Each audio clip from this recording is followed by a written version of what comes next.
Welcome to the Cheating Wife Stories channel. I was sitting, enjoying my morning espresso at an outside table at Starbucks in Honolulu. Actually, it was a venti Java chip frappuccino, my favorite drink. The girls at the store start making me one as soon as I walk in. I guess I'm a creature of habit. I do get a few dirty looks from people waiting in line when one of the girls walks down the line and hands me my drink with a pleasant, "Good morning, Mr. Mitchell." Of course, the tip may help. It was a typical Hawaiian day, not a cloud in the sky. The temperature was in the mid-70s, and a mild breeze came from the ocean. Actually, that's a dumb statement. Hawaii is an island in the Pacific Ocean. No matter what direction the wind is coming from, it's always off the ocean. I sat at my small table under a palm tree. The palm tree provided just enough shade to keep me from getting sunburned. My driver, Keanu, and I enjoyed the peace and tranquility. I was trying to read the Wall Street Journal while he was checking his eyelids for light leaks. But today, my mind kept wandering. It had been 5 years since my wife divorced me and took off with her lover. I was living in western New York State at the time, working as a computer nerd for a large manufacturing company. I wasn't the greatest tech employee there. In reality, I was a little lower than average. I didn't even try hard. To be exact, if I finished one job, I would just wait until the next job was assigned to me instead of looking for more work. I tended to hide a lot. As usual, I was surfing the web after finishing my last task when my supervisor walked into my cubicle. He said the department manager wanted to see me. This was unusual, and I felt a little apprehensive. We walked to the elevators together to visit him.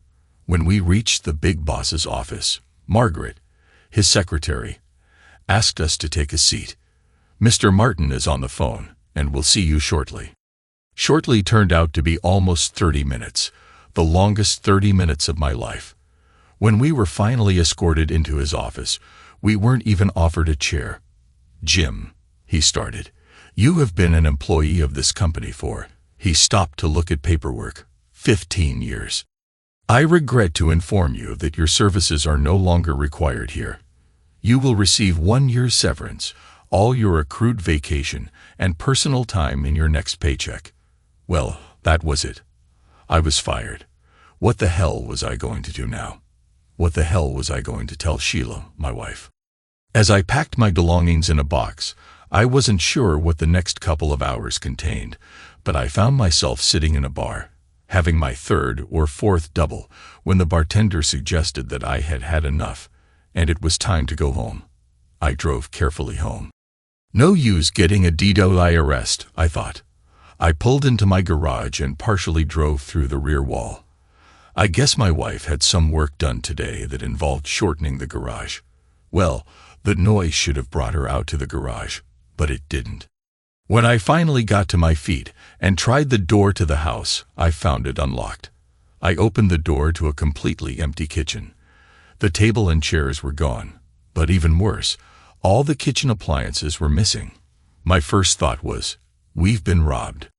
I staggered into the living room, and everything was gone. The room was as bare as it was when we first bought the house. My head was still a little slow, and I never noticed the pile of my stuff in the middle of the living room floor. I carefully climbed the stairs to the bedroom area. I found everything missing. Well, not everything.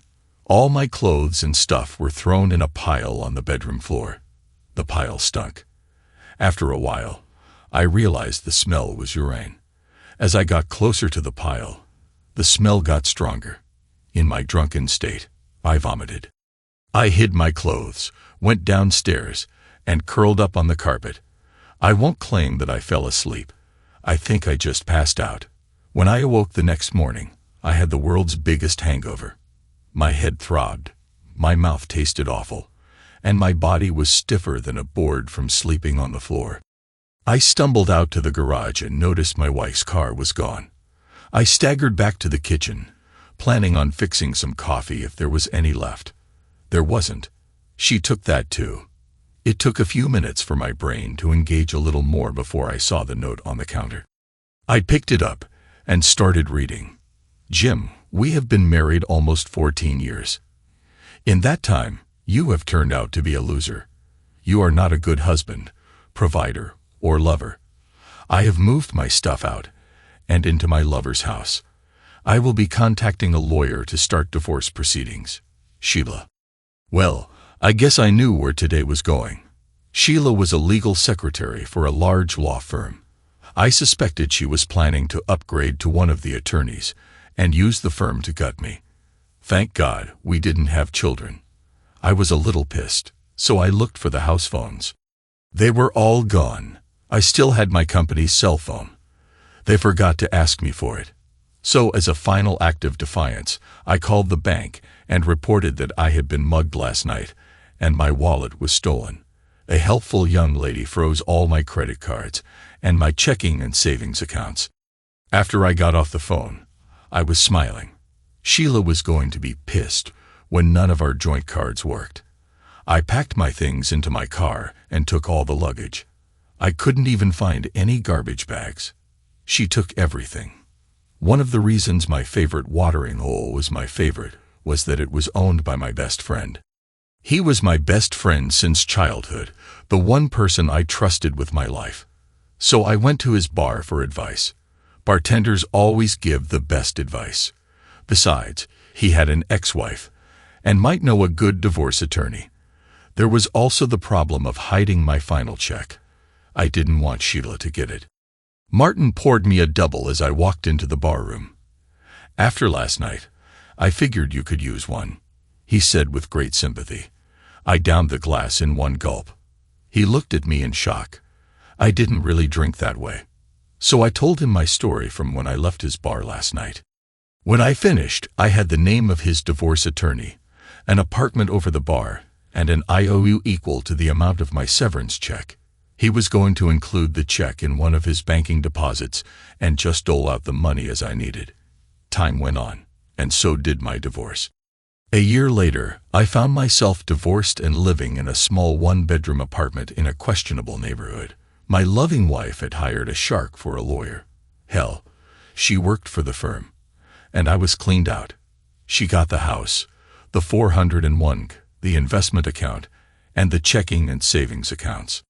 However, she almost got alimony payments, but since I had no job or money, the judge took pity on me and forgave them. I still had the severance check. No one on her legal team thought to ask about it. It might sound as if my ex made out, but the house was upside down on the mortgage. The savings account had less than $1,000 in it. The checking account was almost empty from paying the monthly bills with no deposits, and the newly started 401 had less than $22,000 in it. And best of all, in my opinion, was the fact that most of the joint credit cards were near their max. It seemed Sheila went on a spending spree before the divorce was final. I guess she planned on sticking me with the bill since I had no income at the time. The judge stuck her with them. I think it took a week to get the smile off my face. Eventually, I had to get a job. I wound up as a janitor in the school system. I was working the night shift. My days consisted of either sitting at my computer or sitting at my friend's local bar. Guess what I did with my free time?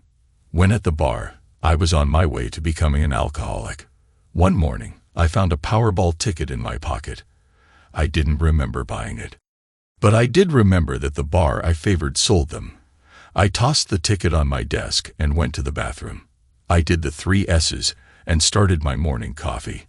I needed that wonderful elixir to feel human in the morning. Well, actually, it was 1 p.m., but that was morning to me.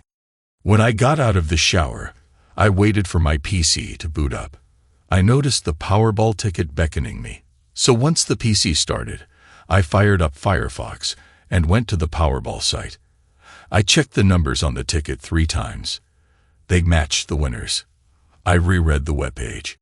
There was only one winning ticket sold, and it was worth $250 million. That's millions, folks. I grabbed a pen and quickly signed my name on the back of the ticket. My next item of business was to call the lawyer who represented me in the divorce. I got his answering machine. It was a Sunday. I left a detailed message asking him to call me. 2 hours later, he called back. I guess he didn't have anything going on that Sunday either. I explained my win, and I made an appointment for Monday. The next day, we had a very long discussion about trusts, investments, tax avoidance. Most importantly, we discussed that my ex was not entitled to anything. It took almost a month to set up all the hidden bank accounts and take possession of the money. 2 weeks later, I was looking at property in Hawaii. I wanted a fancy place on one of the hills near Hawaii Kai, a suburb of Honolulu. It took almost a year before I had the new place set up to my liking, but now I was finished and enjoying the good life. My favorite memory of this period was when I got a call from my lawyer. It seemed that my ex-wife wanted to talk. She had heard about my winnings. My lawyer shot her down. I knew there was something I liked about him. So there I was, sipping my frap and enjoying my thoughts when I felt something. Did you ever have one of those funny feelings that you were being watched? I started to alert my driver. He was also my bodyguard when I looked around. I spotted a little girl of about 5 or 6 standing there watching me. She had long dark hair and the prettiest blue eyes I had ever seen on a child, but they were very sad eyes. She had a small doll clutched to her chest and a small blanket under her nose. She tore at my heart, and I wanted to just hug her and make all her problems go away. I looked at her and gave her my friendliest smile. There was no sense in frightening her with a dirty look. At the same time, I looked for a hovering parent. No parent I knew would ever let their child wander. I widened my search, still nothing. I got the attention of one of the counter girls, and with some improvised sign language, asked, "Who is she?" I watched as she asked the other counter girls, and all I received in return for my efforts was a shrug of her shoulders. By now, I had attracted attention. A couple of women sitting around the courtyard noticed us. As I surveyed them, they all shook their heads no. By now, the little girl was scared. There were tears dripping from her eyes. I gave her my best smile and handed her my clean handkerchief. She took it and just stood there with it in her hand. I took her little hand and dried her eyes. For my efforts, I got a small smile and a dirty handkerchief. A couple of the women walked over to me and started talking to her. One of them pulled out her cell phone and dialed 911. I heard her talk to the operator about a lost child. When she hung up, she turned to me and said, "5 minutes." The little girl started making small noises, so I started running my fingers through her hair. I gave her a soft little kiss on the top of her head. She looked at me and said, "Grazie, Papa." It had been 20 years, but I recognized the phrase. It was Italian for "thank you, grandfather." You see, in the late 1980s, I was stationed in Italy courtesy of the U.S. Army. I picked up quite a bit of Italian while I was there. If a guy wanted to get close and personal with one of the bar girls, speaking the language was necessary. This little girl was speaking Italian. "Bella, ciao. EEO Jim. Hi, beautiful. My name is Jim," I said. I saw her eyes light up, and a great big smile crossed her face. She hugged me tighter. "Bella, what is your name, beautiful?" I asked next. "Bella," she answered. Well, I tried a couple more times, but got nothing different. I decided to try another direction. "Aqua?" I asked. I got a little smile, so I took her hand, and into the Starbucks we went. While we were looking at the cold drink cooler, one of the baristas whipped up a small caramel frappuccino and gave it to Bella. One sip, and Bella was hooked. She gave the girl a big smile and said, "Grazie," a polite child. We walked back out to my table, and Bella sat next to me and slowly drank her treat. I spotted the Honolulu police cruiser pull up at the curb and waved at the officers. They walked over to me and asked what was going on. I explained that Bella appeared to be either lost or abandoned. One of the officers started talking to Bella. He was nice and polite, but he was speaking English. I could see the frustration building in his face when his partner noticed the smile on my face. "Okay, do you know why she won't talk to us?" he asked. I nodded my head. It appears that she only speaks Italian. My Italian is about 20 years old, so I can't get a lot out of her. Do you guys have anyone who speaks the language that you can call? Bathroom, she asked. I motioned to one of the women sitting around the patio, pointed at Bella, and said, bathroom. One of them came to my rescue, but Bella wouldn't go with the woman, so the three of us made the trip. I stayed out in the hall. Bella called me a couple of times just to make sure I was still there. When we got back to the table, I was informed that the police could not find anyone to speak Italian, so they called Child Protective Services, and a caseworker was coming. 2 hours later, the two cops, Bella, and I went to McDonald's for lunch. Bella knew exactly what she wanted. She pointed to make her choices known. I bought lunch for the four of us. When we got back to Starbucks, a very angry caseworker was waiting for us.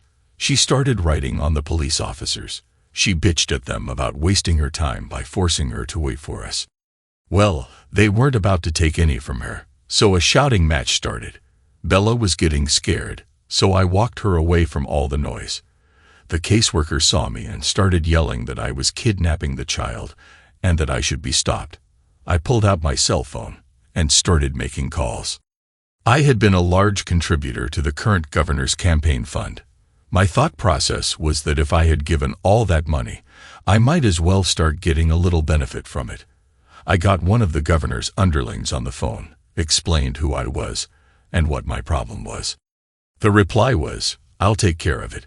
It took about 5 minutes when the caseworker's cell phone rang. She answered it very rudely and started yelling at whoever interrupted her, when suddenly she got very quiet. All I heard was a lot of yes from her end of the conversation. While she was listening, an unmarked police car pulled up. I recognized the man getting out of the car. It was the chief of police. He walked up to his officers, and they went into a conference. He then walked up to the caseworker and said, hang up the phone, get in your car, leave. If you fail to obey, I'll have you arrested. The caseworker left, and the chief walked over to my table with his two officers and introduced himself. Did either of my officers act in any way discourteous during their interactions with you? He asked. No, sir. They were very polite and helpful. They are working to find a translator so that we can help the girl, I said. The two uniformed patrolmen smiled at me. The chief sat down at my table, and we started discussing little Bella. The two officers returned to patrol duty. The chief and I tried to decide what to do with my newfound friend. We decided that Bella would stay in my house until they found her parents or other relatives, and they would try to find an Italian translator. My driver had returned to my house. He wanted to do a little yard work. So I called home and requested pickup.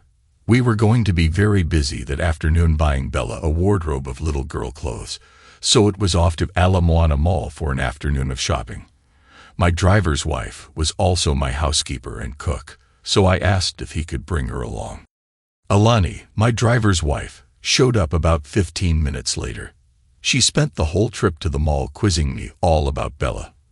When we got to the mall, the girls visited all the children's stores while Keanu and I just made trip after trip back to the car with packages.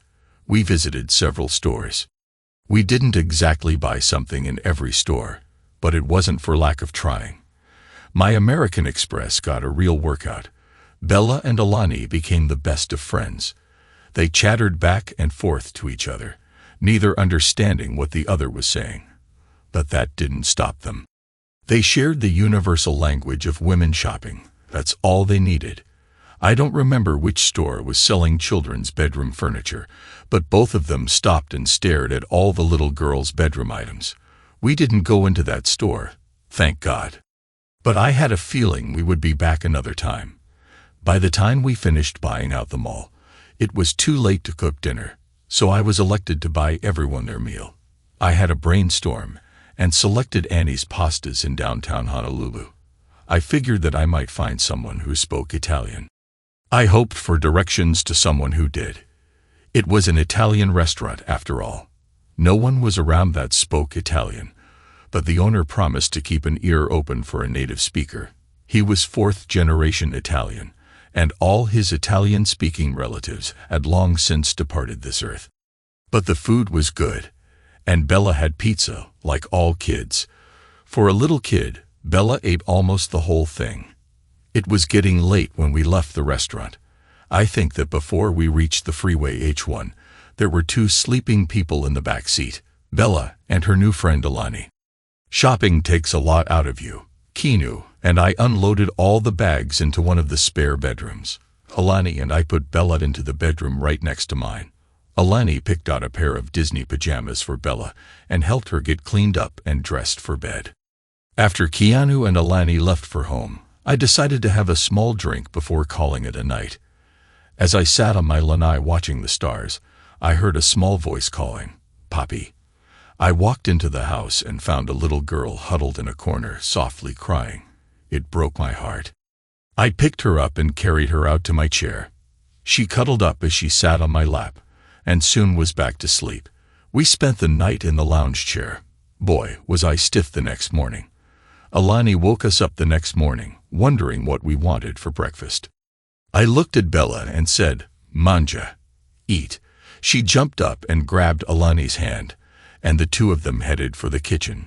Soon, I was served a cup of coffee by a very proud little girl.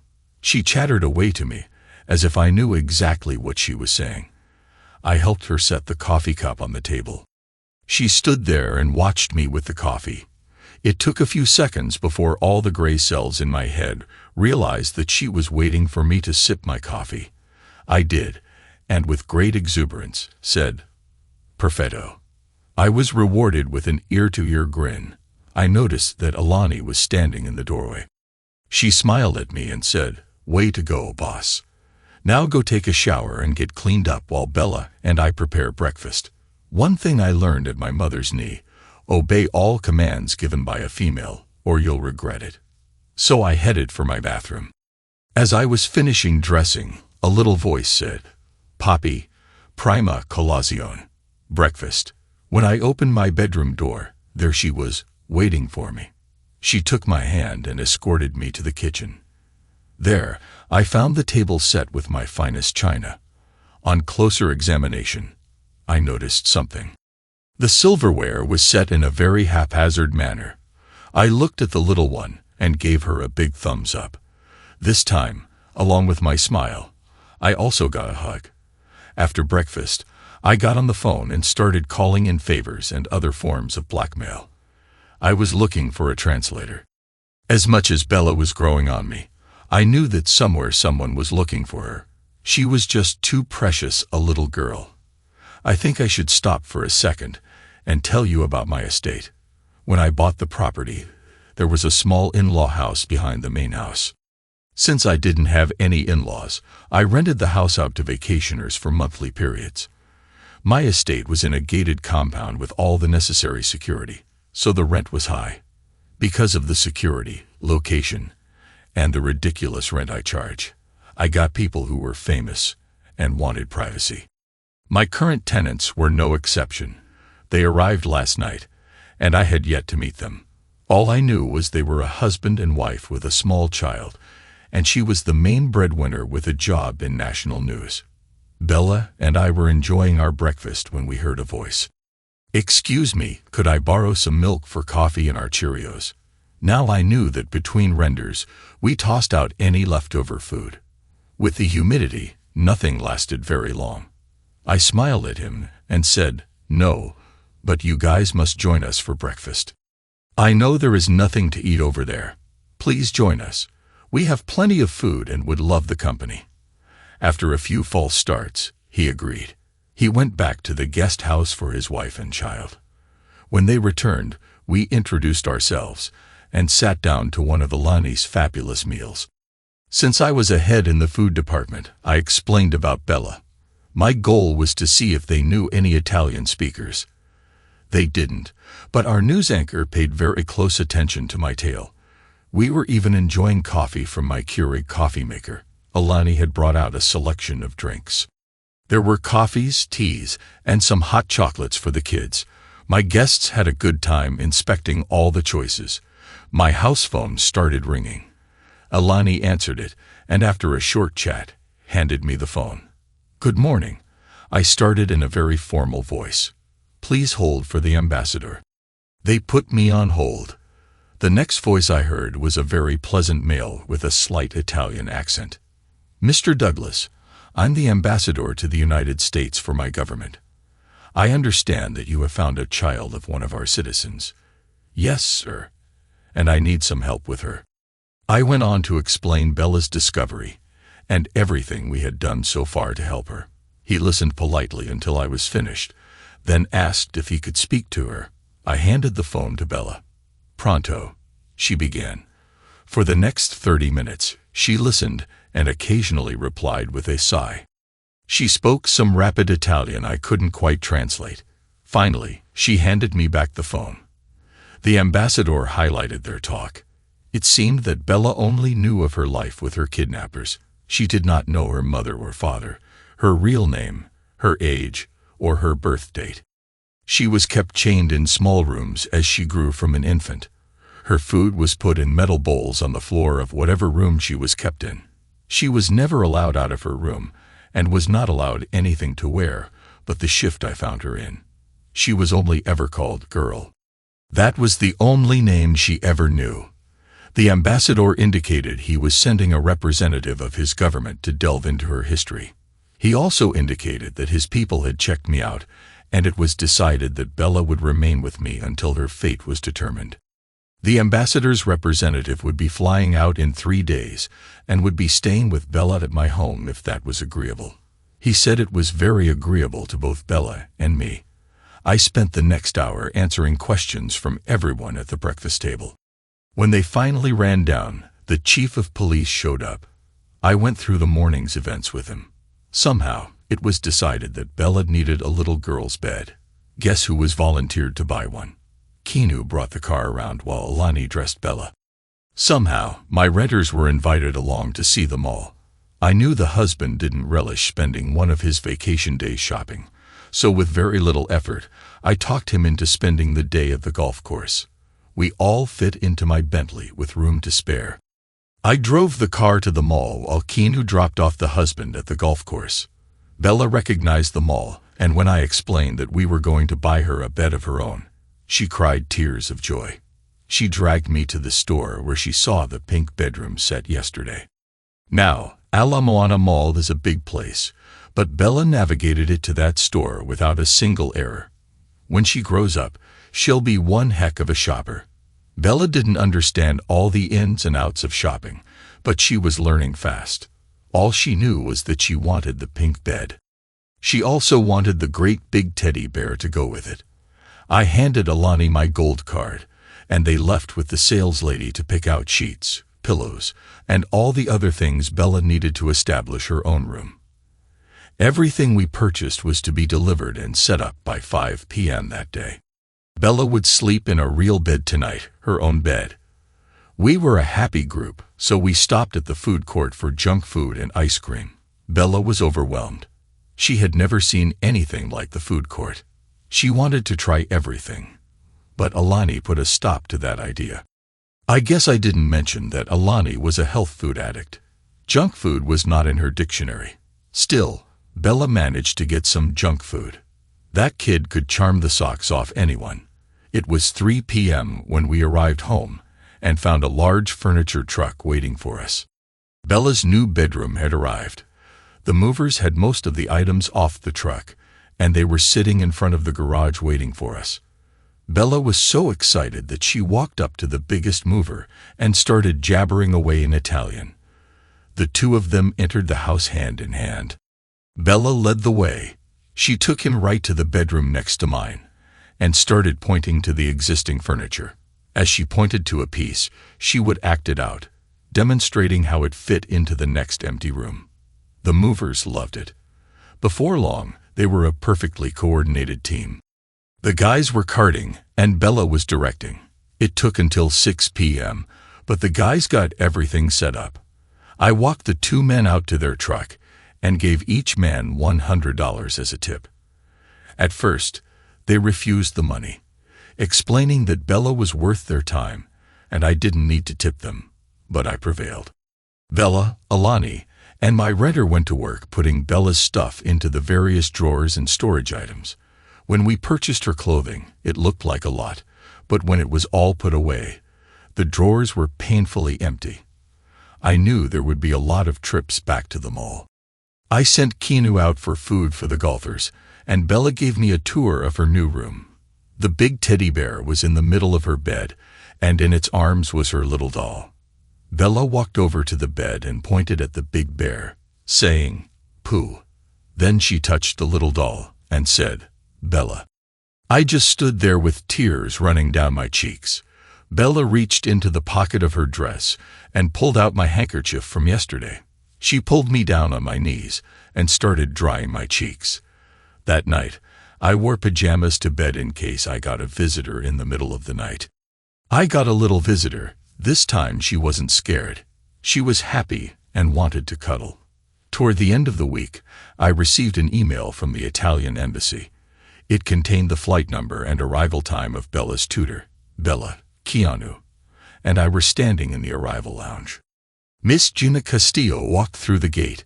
She was stunning, dark hair, olive skin, dark eyes, and about 5 feet 6 inches. I've never been good at guessing a woman's weight, but her body was perfect. She was dressed in a business suit that highlighted her attributes, in my humble opinion. We went through the greeting routine among the adults, and when everyone was introduced, Jenna squatted down and introduced herself to Bella in Italian. The two of them must have chatted for at least 5 minutes. When Jenna finally stood back up, Bella was holding her hand. I felt a twinge of jealousy, but Bella pulled Jenna over to me and took my hand in her free one. We walked out of the airport with Bella between us, holding our hands. We walked to the baggage claim area, where Gina pointed out 2 small bags. Not a lot of clothes, I thought. I hoped she was having the rest of her stuff shipped. When we arrived home, Keanu put her luggage in one of the spare rooms. Bella gave Gina the grand tour of the house, ending with Bella's bedroom. It was a busy afternoon. Bella and Gina spent until Bella's bedtime just talking. They talked even through dinner. The two of them disappeared into the rear of the house, and about an hour later, they reappeared. Bella had on pajamas, and Gina wore a long housecoat. They both had that fresh scrubbed look. Bella kissed me goodnight and said something to Gina. Gina laughed and said, "Bella wants to know if you're still going to tuck her in bed, or will you be tucking me in instead?" I guess my jaw dropped open. Bella said something to Gina, and Gina started laughing again. Bella wants to know if it's still all right to climb into bed with you if she gets scared. I guess she thinks we'll be sleeping together. I couldn't believe my ears, and for a moment, I was mute. Gina just smiled. Out of the mouths of babes, I thought. I took Bella's hand and walked her into my bedroom. I pointed at my side of the bed and said, "Pooh," pointing at the other pillow. I said, "Bella." I was rewarded with an ear-to-ear smile from my very happy little girl. Bella looked at the bed and started pointing, "Poppy, Bella," indicating which pillow was for each of us. I looked over at Gina, who was just enjoying the whole conversation. "Okay, explain your thoughts," I challenged. Gina just looked at Bella and said something in Italian, which I couldn't understand. After I got Bella all tucked in, I went looking for Gina. I found her on the lanai, waiting for me with a glass of wine. I fixed myself a Crown Royal on the rocks, a strong one. "We've got to talk," I started. "I learned a lot about Bella today." "Damn right we do," I replied, feeling irritated. "I was just having fun with you. You really need to loosen up a little." First, and most importantly, Bella has never had any education or mother-child bonding. She was left to raise herself. Her language skills are about equal to those of a 4-year-old.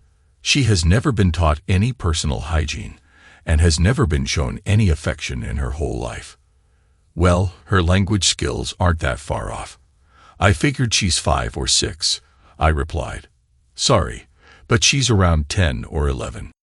Gina then told me about her qualifications. She was a child philologist educated in Rome and Switzerland. She explained that Bella was a blank slate we could mold into a productive member of society if I wanted to help. Gina went on to tell me all about her afternoon with Bella. This is your home, but Bella refers to it as if it's both of yours. You need to be very careful how you refer to it around her. I was still stuck on Bella's age. Next, I will start teaching her English, she continued. As soon as her English improves, I want you to start reading to her at bedtime. It will not only help her English, but will also help her learn affection. We need to replicate all the personal interactions a child would have during their early years. I can do that, I said proudly. The next thing we need to do is demonstrate affection between adults. By that, I mean simple things like hand-holding, kissing, hugging, and affectionate touching. Sounds like you have a lot of work laid out for us. How long will you be staying, and will your husband or boyfriend object? I asked. I have no one in my life at present, Gina said. And as for how long, we'll play that by ear. Get a good night's sleep. You should have your friend join you when she gets lonely, she continued. I must have looked at her funny because she added, not me, Bella. Over the next couple of weeks, our renter, or newslady, spent a lot of time with Bella and Gina. When Gina told her not to work on a story just yet, she was just being protective of Bella. The next few days were crazy around the house. First, there was the arrival of Gina's stuff. The UPS guy made at least 5 trips with his handcart. I knew women liked clothes, but this was ridiculous. With Bella's help, she managed to get everything unpacked and either stored in her closet or in the dresser. I did get a laugh at some of what they sent. There were winter clothes and a set of skis. In case you don't know, it very rarely gets below 65 degrees in Hawaii. The tall volcanoes may get an occasional few inches of snow, but there aren't ski lifts, and there's not much call for cold weather outfits. It seemed as if Bella and Gina were joined at the hip. Wherever you saw one, the other was right next to her. I began to see a method in Gina's madness. When Bella asked the question, Gina answered it in English first. Then, if Bella didn't understand, Gina went back and slowly answered it again, this time explaining the English words in Italian. I began to notice that Bella was accepting the English answers more often than not. The next big surprise was when the UPS man arrived with boxes of school books. Bella was to start her adventure into homeschooling, and she took to it like a fish to water. She and Gina set up a small classroom in one of my spare bedrooms. They spent at least 4 hours in the morning. They broke for lunch, did some girl things, and then, if time permitted, worked the rest of the afternoon before dinner. If Gina wasn't handy, I was given the chance to answer Bella's school questions. Bella tried to talk to me in English when she asked the question. Gina required me to answer in English. Bella had an Italian-English dictionary with her, and during these times, I could judge if my answer was over her head by the amount of page-turning that was going on. 2 months had gone by, and I was really impressed with Bella's progress. One morning at breakfast, I was interrupted by a phone call from Washington, D.C. It was the Italian ambassador. It seems we were the darlings of the morning news shows. My renter did a special on Bella, child kidnappings, and our success with saving her. There was Bella, smiling from ear to ear, holding Gina's hand in mine. Bella at Starbucks, Bella at the mall. We had a long conversation, the core of which was, of course, Bella and her safety. The Italian government could find nothing about Bella. No parents, no siblings, nothing. Unless someone stepped forward to adopt her, she was headed for an Italian orphanage. I didn't even have to stop and think. I just said, "Of course I will." The ambassador just laughed. "I knew you would, but I had to ask." He said he would make all the necessary arrangements. His next statement floored me. "What about Gina? Her being available will cease when you adopt Bella." He stated that she was attached to the embassy. Bella would be heartbroken if Gina left. "Can we get her a work visa? Then I could pay her as a tutor. I like having Gina around, eye candy, and all that. Besides, I like our chats." "Talk to her and let me know," was all he said. That night, Gina and I had what was to be the first of many talks. I told her about my decision to adopt Bella to prevent her from ending up in an orphanage.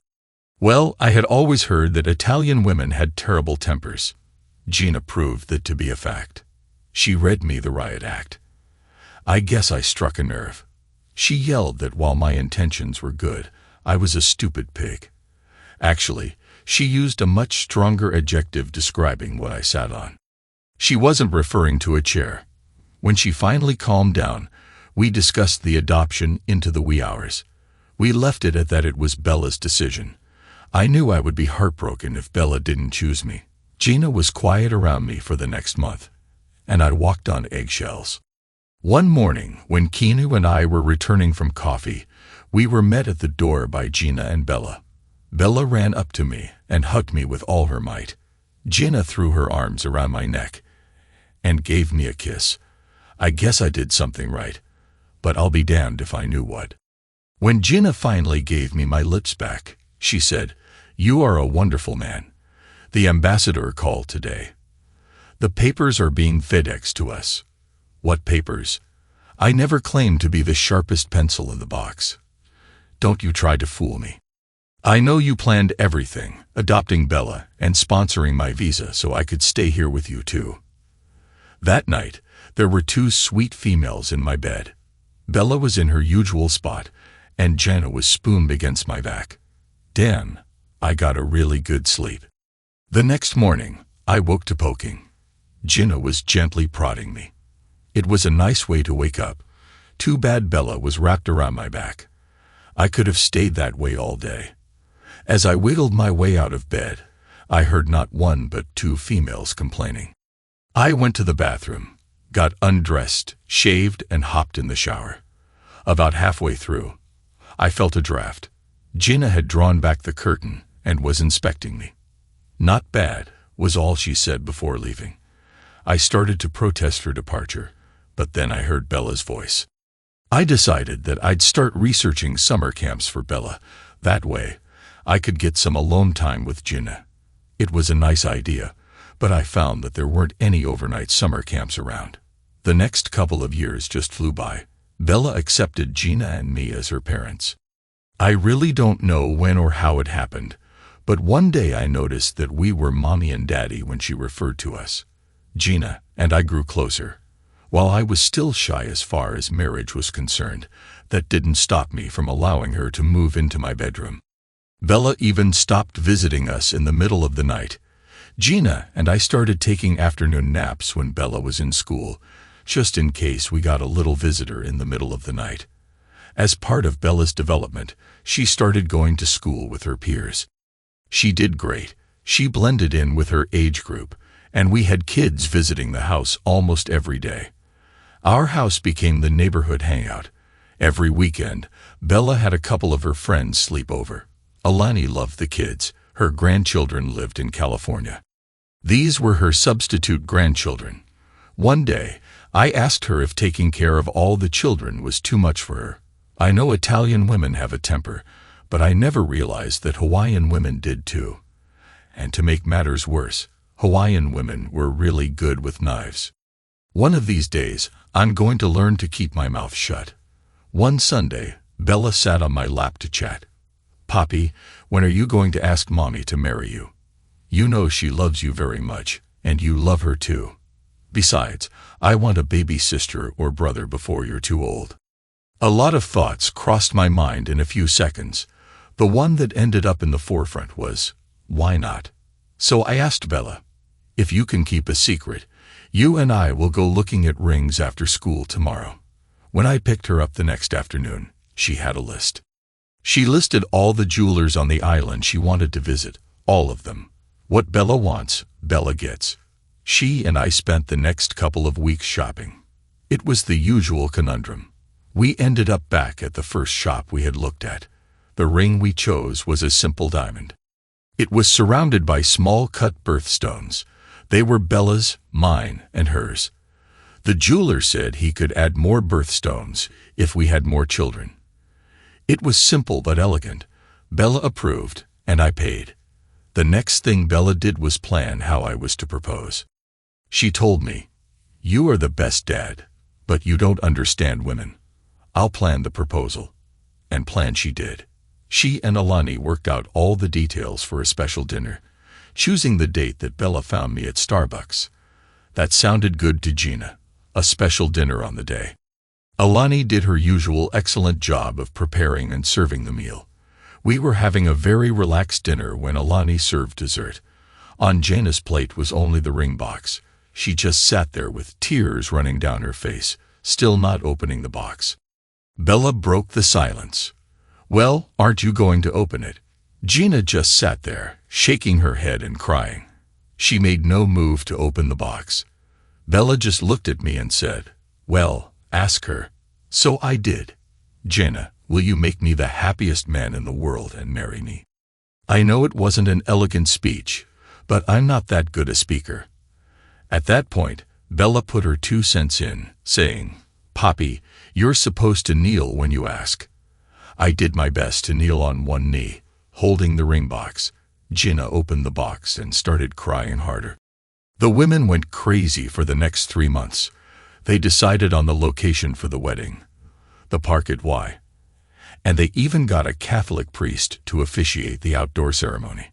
The reception was to be at my country club, where there would be about 200 guests. The bridesmaid was to be Bella, and the best man was to be Keanu. The rest of the wedding party was to be our friends. Some of Gina's friends worked for the Italian embassy in Washington, and they were invited, all expenses paid. Gina's parents had died. But she did have a sister and brother in Italy, who, along with their entire families, were invited, all expenses paid. There were even a few distant cousins. The 200 attendees grew to a little over 400, all expenses paid. I ended up renting a couple of floors at one of the beach hotels. I don't even want to talk about the cost. You guys know the routine. I wasn't allowed to do anything concerning the wedding dress, except pay for it. Both Bella and Gina accompanied me to pick out the tuxedos. I was under the impression that all I had to do was basically pick one. Boy, was I wrong. Let me tell you, Gina and Bella spent all afternoon making sure my outfit was perfect. They almost drove the tailor to a nervous breakdown with all their changes. I'm just glad it was a black tuxedo with a white shirt.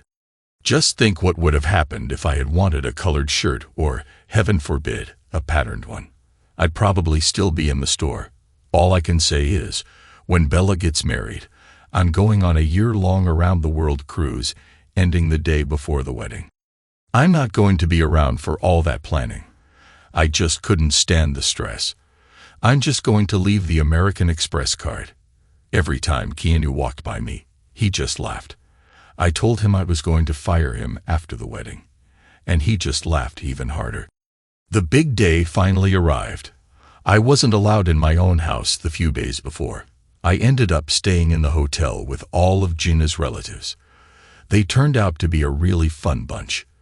Between my broken Italian and their broken English and my credit card, we got along famously. There I was, standing in front of the makeshift altar with the priest when this beautiful vision in white started down the aisle with the bridal party leading the way. She was my soon-to-be wife, Gina. The rest of the afternoon was a blur. I remember saying I do. I remember the reception, and I remember everyone congratulating me. Most of all, I remember the wedding night. That night, we started on making a baby, but Gina had been on the pill, and it took almost 5 months before it took. Gina and I were gone 3 weeks on our honeymoon. She took me to her homeland and showed me the land of her birth. Italy is a beautiful country, and every night was special. I hated to leave and return home to normal, if you can call living in Hawaii normal. I really don't know who was happier between the three of us. All I know is that Bella helped pick out everything for the baby's room, helped send out shower invitations, and accompanied Gina on all her visits to the OB. Gina did draw the line at the labor room. Only I was allowed in there. It was a beautiful May afternoon when Giorgio Douglas entered the world at 8.3 pounds, a very healthy baby boy. When Bella was allowed in the room, the first thing she did was visit her new brother. "Hi, Giorgio. I'm your big sister. Welcome to our home." The nurse picked the baby up and let Bella hold him for just a moment before giving him to his mom to start feeding. Bella watched everything Gina did with the baby. Bella had discovered the miracle of life and started to realize her place in it. The wait in the hospital worked out to be 2 days before Gina and her son could leave. I think they were the longest 2 days in Bella's life. Bella had arranged to take the day off from school and was up and dressed at dawn. She supervised Keanu as he installed the baby seat, arranged the placement of the diaper bag, and of course, picked out all the baby toys. She lectured Keanu on keeping to the speed limit, avoiding potholes, and general safe driving procedures. She informed him, "You are driving my brother home." I knew I had to give him a bonus at Christmas for his patience. Bella had plans to show her brother all the sights on their way home. Unfortunately, he slept the entire time. Anyone who has raised children knows that for the first few months, a child just eats, sleeps, and goes through diapers. Bella spent all her free time watching her brother and asking Gina all sorts of questions. If I wanted to visit with Bella, I had to pick her brother up and leave the room, followed as if on a leash. I still remember when Giorgio was about 3 or 4 months old and recognized his sister. He gave her a big toothless grin. Bella was hooked from that point on. She was his perfect big sister. When Bella's friends came over, they were subjected to tales of Giorgio's accomplishments, but being girls, they loved it. It was cute to see all the girls watching whenever he needed a diaper change. It was even funnier when 1 or 2 of the girls got showered during the changing. They all complained, but it took another year before anything of note happened. Gina and Bella had their annual physicals, and when they returned, Bella was a very quiet little girl. She and Gina disappeared into Bella's bedroom with a pamphlet the doctor had given her. I guess Gina was going to tell Bella the facts of life. Dads were not invited to these discussions. They spent the time until dinner in Bella's bedroom. But when they sat down to dinner, Bella was acting like her old self. Gina held my hand through the meal that gave me that "we'll talk later" look. We did talk later. Gina explained everything she, Bella, and the OBGYN discussed. The outcome of our talk was that I was to keep my mouth shut and not embarrass Bella. I guess there are things fathers can't know concerning their daughters. About a week later, the doctor's office called. We were to bring Bella in for some additional tests. No big deal, just to check on some things. The nurse gave us a series of appointments at the hospital and the lab. The end result of all the tests was that Bella had leukemia. We had a family visit with an oncologist. The man was full of hope and good news.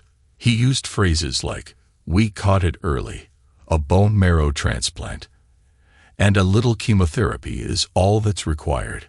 And most importantly, she'll live a long and productive life." I was worried about finding a bone marrow donor because of our non-blood relationship, but we got lucky. Bella had a very common bone marrow type.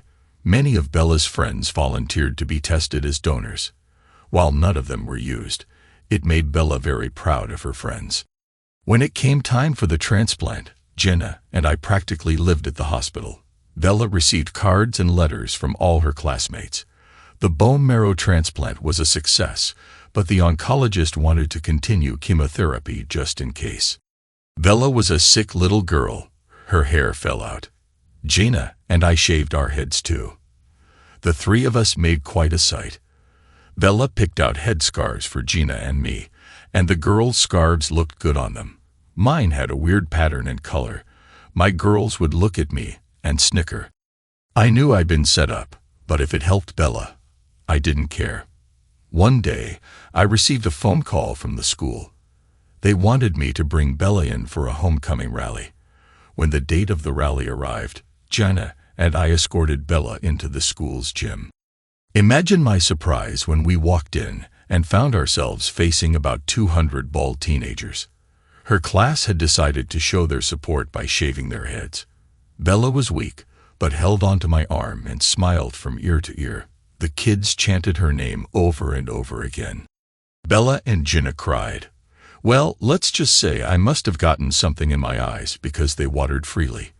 About a year after that first meeting with the oncologist, we received the good news. The doctor said the chemotherapy had worked and Bella was cancer-free. She could start high school in the fall as a freshman. We were a very happy family that night. I overheard Bella telling her 3-year-old brother that she'd be around to help him grow up. I cried my eyes out later. I never realized that Bella had been contemplating death while dealing with her cancer. Bella and her brother were inseparable. If you found one, you usually found the other. It got so bad that Gina and I enrolled him in preschool. This allowed Giorgio to tell his sister all about his day at school. Gina and I watched in amazement as the two siblings developed a special bond. The years flew by, and Gina and I grew closer. I guess Bella's sickness was the catalyst. We behaved like an old married couple. By that, I mean our lovemaking dropped off to once or twice a week. We didn't sit on the couch and cuddle every night, only on those nights. Bella's sophomore and junior years passed quickly. Soon, we were discussing colleges. In Hawaii, there aren't a lot of choices, so we expanded our search to the mainland. We searched the West Coast and the Ivy Leagues on the East Coast. Bella decided that she really didn't want to leave home. So she elected to apply to Brigham Young University, Hawaii, BYU. It was a beautiful campus next to the Polynesian Cultural Center. It was during the Christmas holidays that I noticed Bella wasn't her normal cheerful self. I chalked it up to the strain of the holidays and selecting a college. Well, you can imagine my surprise when the school called, saying Bella had collapsed and was taken to the emergency room. The doctors poked and prodded the poor kid, keeping her overnight. Gina, Giorgio, and I slept in her room at the hospital that night. The next morning, her old oncologist visited her and kept ordering tests throughout the day. That night, he sat us all down. All he said was, "It's back." Gina collapsed, and I managed to catch her before she hit the floor. Giorgio ran from the room, wanting to be alone with his fear. Me? I just walked over to Bella's bed and started talking to her. "We'll beat it again. They will have new medicines.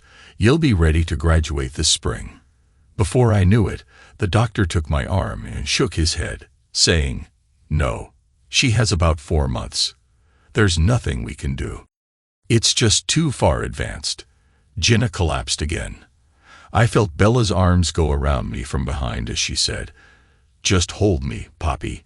My daughter and I had a good cry. Bella didn't make the doctor's promised 4 months. She left us one night. About 3 months later, Gina and I were holding her while Giorgio held Bella's great big teddy bear at the foot of her bed, tears rolling down his cheeks. The funeral was a solemn affair. Most of her senior class showed up at the gravesite, carrying simple leis of white flowers. Most of them ended up decorating her coffin. I'll admit it, I blubbered like a fool. My little girl was gone. That night, I had my first dream. It was of a little girl with beautiful eyes watching me at Starbucks. I couldn't get those eyes to go away.